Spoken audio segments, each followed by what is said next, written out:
p x의 개수 상수항 이렇게 됐어요. 그죠?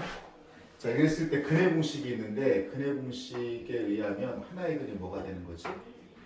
2a분의 마이너스 b 뿌라 마이나 그죠? 그래요? 2a분의 맞아요? 마이너스 b 그죠? 여기서 우리가 플러스 마이너스 뿔마 이렇게 외웠는데 마이너스 이렇게 돼서 여기 이렇게 돼서 뭐죠? b제곱 마이너스 4ac 그렇지? 뿔마 플러스 연결 하나 마이너스 연결 하나 이렇게 따로따로 한번 보자. b제곱 마이너스 4ac 이렇게 되겠죠? 원래 우리가 근의 공식 외웠을 때 이렇게 외웠잖아. 그렇지? 2a분의 마이너스 b 뿔마 루트 b제곱 마이너스 4ac 이거를 하나 플러스 연결 하나 마이너스 연결 따로따로 떼서 쓴 거야. 여기까지 됐지? 자, 이렇게 이제 따로따로 쓴 상태에서 두 개를 합해 볼게. 두 개를 합해 보면 어떤 일이 벌어질까? 분모는 2a로 통분이 되어 있는 상태지? 이 상태에서 두 개를 합하면 얘는 플러스 연결이고 얘는 마이너스 연결이니까 이렇게 없어져. 그래서 뭐가 될 거냐면 마이너스 2b가 될 거야. 그런데 너랑 약분시키면 a분의 b인데 마이너스를 물었어. 여기까지 됐지? 그래서 우리가 두 분을 합하게 되면 뭐라고 하냐면 마이너스 a분의 b 이렇게 외우면 돼. 다음에 이제 우리가 뭘 할 거냐면 두 개의 근을 곱할 거야. 자, 두 개의 근을 곱하게 되면 어떻게 될 거냐면 자, 보자. 분모는 이제 곱할 거니까 얘랑 곱할 거니까 뭐가 될까? 2는 4a제곱이 될 거야. 2는 4a제곱이 될 거야.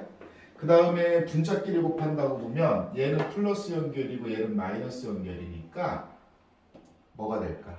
합차가 되겠지? 그래서 앞에 거 제곱하면 b제곱 빼기 뒤에 거 제곱하면 요건데 한번 써볼게. b제곱 마이너스 4ac 이렇게 한번 써볼게. 해놓고 나서 보면 b제곱하고 b제곱이 이렇게 없어지고 다음에 여기 보자.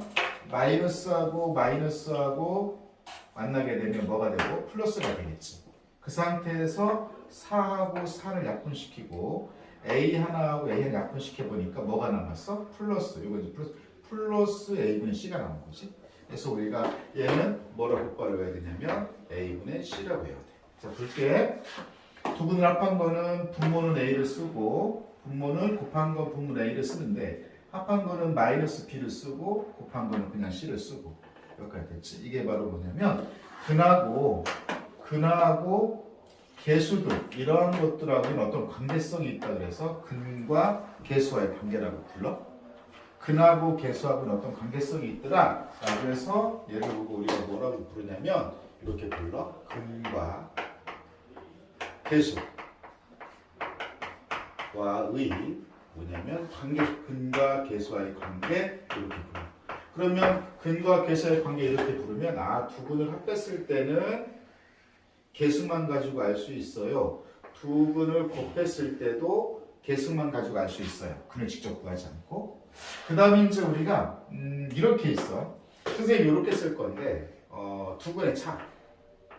두 근의 뭐냐면 차. 이렇게 되겠죠. 두 근의 차. 차라고 하는 거는 큰 거에 작은 걸 뺀 겁니다. 이렇게 쓸 때 얘는 어떻게 되냐면 이렇게 한번 보시지요. 얘는 2a분의 마이너스 b가 있는 상태에서 2a분의 마이너스 b가 있는 상태에서 어떤 수만큼을 더했고 어떤 수만큼을 뺐으니까 얘가 큰 거예요. 그죠? 그러면 큰 거에 작은 걸 뺀다고 보면 잘 봅니다. 보면 분모는 2a로 통분이 되어 있는 상태니까 큰 거에 작은 걸 뺀다고 보면 얘랑 없어지고 앞쪽에서 이렇게 빼니까 얘가 마이너스가 플러스로 바뀌어요. 그 플러스로 바뀌어서 뭐가 됩니까? 2 루트 뭐가 되냐면 b제곱 마이너스 4ac가 된다. 이렇게. 그치? 이렇게 된 상태에서 내가 여기 있는 2하고 여기 있는 2하고 약분시키니까 뭐가 되지? a분의 이렇게 나오지. 그래서 이것도 외우자. 너무 외우자. 뭐라고? a분의. 자, 그런데 여기서 지금 보면 이제 절대값 씌울 거니까 여기다 나중에 이렇게 절대값 씌울 거죠? 절대값 씌우면 되고 얘는 어차피 양수야. 다음에 루트 뭐 b제곱 마이너스 4ac 이렇게 외워줘야 됩니다. 그래서 이걸 보고 우리가 뭐라고 한다? 두근의 차 이렇게 얘기합니다. 여기까지 됐지? 자, 그럼 이제 이 세 개가 전부 다 나왔으니까 우리가 근과 계수의 관계에서 우리가 두근을 합한 거는 개수만 가지고 구할 수 있고 두근을 곱한 것도 누구만 가지고 구할 수 있다? 개수만 가지고 구할 수 있고 두근의 차라고 하는 건 절대값 a분의 루트 b제곱 마이너스 뭐 4ac 이렇게 해서 여러분들 반드시 이거를 외워야 됩니다. 반드시 하겠습니다. 다음 이제 우리가 이 말을 쓸 겁니다. 근의 편례성이라는 말을 쓸 건데 근의 편례성 이게 지금 뭐냐면 어떤 특별한 조건에 딱 맞춰져 있으면 특별한 사실을 가지고 있는데 그게 편례를 가지고 있다는 거예요. 예를 들어서 우리가 이런 게 한번 보겠습니다. 무슨 개수인데 유리수 개수 자체가 전부 다 뭐냐면 유리수 개수야. 여기는 A, B, C가 모두 뭐냐면 유리수 개수인데 무슨 근 가지냐면 무리수근 가져. 무리수근 가져. 그럴 때는 편례로 갖는다. 이런 얘기가 되겠고 다시 한번 무슨 얘기냐면 개수 여기에 있는 개수가 전부 다 뭐인데 실수 개수인데 무슨 근 갖느냐면 허수 근 가지면 어떻게 갖는다? 서로 편례로 갖는다 이런 얘기예요. 여기까지 됐죠. 그럼 예를 들어서 보면 이런 거예요. 어떤 거냐면 자 보면 예를 들어서 보면 이렇게 되어 있습니다. ax의 제곱 bx 플러스 c는 0인데 물론 얘는 0이 아니어야 2차가 되겠지. 2차 방정식인 상태에서 여기에 이런 단서를 달았어요. a, b, c가 뭐다? 유리수다. 그런데 이 친구의 한 근이 만약에 1 플러스 루트 2가 근이다. 그러면 자동빵 이거에 편례 두고 1 마이너스 루트 2도 근이다 라고 하는 걸 알려줬다는 거예요. 됐지? 그래서 이 근의 편례성이라고 하는 것은 뭐냐면 한 근을 알면 이런 얘기예요. 한 근을 알면 나머지 근을 알 수 있다. 나머지 근은 뭐다? 편례로 갖는다. 편례다 이렇게 기억해야 됩니다.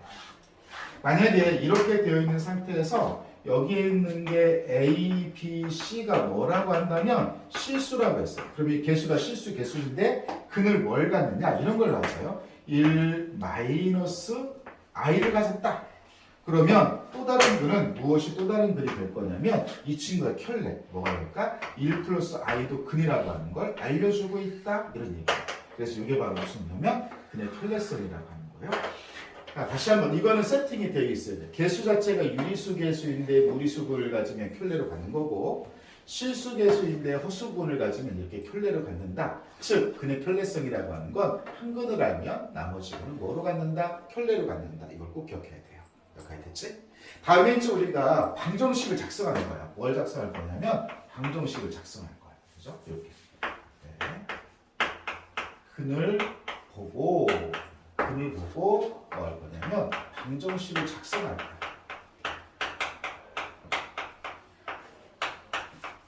근을 보고 방정식을 뭐 할 거냐면 작성할 겁니다. 그 근을 보고 방정식을 작성할 건데 어떻게 될 거냐? 예를 들어 잘 보시지요. 두 근이 뭐라고 되어 있냐? 알파하고 베타라고 되어 있어요. 이랬을 때 우리가 방정식을 작성하는 방법 첫 번째 이렇게 작성하면 됩니다. x-알파, x-베타는 0이라고 작성하시고 2차의 개수가 1이 아닐 수 있으니까 a 이렇게 주시면 2차 방정 작성이 끝난 겁니다. 여기까지 됐을까요? 그 다음에 이제 어떻게 작성할 수 있냐면 이렇게도 작성할 수 있습니다. 어떻게 작성할 수 있냐면 2차 개수가 1이 아니니까 a라고 넣을 수 있고 이렇게 작성할 수도 있고요. 또 어떻게 작성할 수도 있냐면 이렇게 작성할 수도 있습니다. x의 제곱 2차의 개수를 1로 작성할게요. 그러면 만약에 여기서 이렇게 보시면 됩니다. 일단 2차의 개수가 1인 상태에서 한번 해볼게요. 자, 이거를 만약에 풀었다고 생각해 보면 이게 뭐가 될 거냐면 마이너스 요거 두 개를 합하겠죠. 두 개를 합하면 마이너스 알파 마이너스 베타인데 마이너스 묶어주면 알파 플러스 베타 x 이렇게 될 거야. 이렇게 됐어요. 다음에 이제 이렇게 곱하는 거니까 알파 베타 이렇게 되겠죠. 물론 이제 나중에 2차의 개수가 1이 아닐 때는 몇 배 몇 배를 해주시면 됩니다. 됩니다. 자, 이렇게 돼서 두근 알파 베타고 단설 다를까요? 두근이 알파 베타고 2차 계수 1일 때 이렇게 단설 좀 달아주겠습니다. 그럼 완벽하겠죠? 2차 계수 1 이렇게 단설 달아주겠습니다. 그러면 이렇게 작성하거나 이렇게 작성하거나 두 가지로 작성할 수 있는데 앞으로 여러분들은 요걸로 좀 숙달시켜주면 매우 좋지 않을까. 물론 여기 또 이것도 괜찮고 이것도 괜찮지. 여기서 이렇게 와도 좋습니다. 이거 전개하면 이거 될 거니까. 그래서 지금 뭐냐면 두근 알파 베타이고 2차 계수가 1일 때 2차 방정식을 작성한 스타일을 보면 얘는 인수분해 형태로 작성한 거고요. 얘는 이거를 내림차순으로 작성한 거죠. 그래서 때에 따라서 이게 좋고 때에 따라 이게 좋은데 이게 여러분 숙달시켰으면 좋겠어요. 가만히 보니까 이런 느낌이야. 아, 합한 거에다가 뭐가 있고 마이너스 들어오고 이런 거죠. 그 다음에 뭐 한 거에다가 곱한 거에다가 곱한 거는 그냥 갖다 봐도